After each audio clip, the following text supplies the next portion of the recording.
சேகரண்ணே, ரமேஷ் பேசுகிறேன். அதான் இந்த 4000 வாங்கியிருந்தேண்ணே உங்கள்கிட்ட குழு கட்டுறதுக்கு. இன்றைக்கி பேப்பர் பார்த்தேன். ஏதோ பொங்கல் பரிசு வந்து 4000 தரேன்னு சொல்லியிருக்கேன்னு பேப்பரில் போட்டுருந்துச்சு. நான் குழு கட்டுறது தான் உங்கள்கிட்ட வாங்கினேன் அர்ஜெண்ட்டாக. இப்போ நீங்கள் வேறு செலவு கொஞ்சம் கொடுத்தி அர்ஜெண்ட்டாக.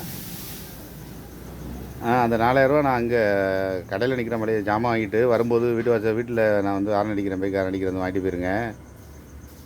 ஆமாம், அதான் பொங்கல் பரிசு 4000 கொடுக்க போகிறதா ஒரு தகவல் பேப்பரில் போட்டுருந்துச்சு. அதை வாங்கி நம்ம என்ன பண்ண போகிறோம்? குழு தானே கட்ட போகிறோம்.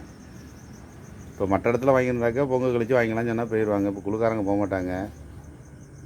பொங்கலுக்குள்ள வசூல் முன்னாடியே வசூல் பண்ணணும்னு சொல்லிட்டாங்க.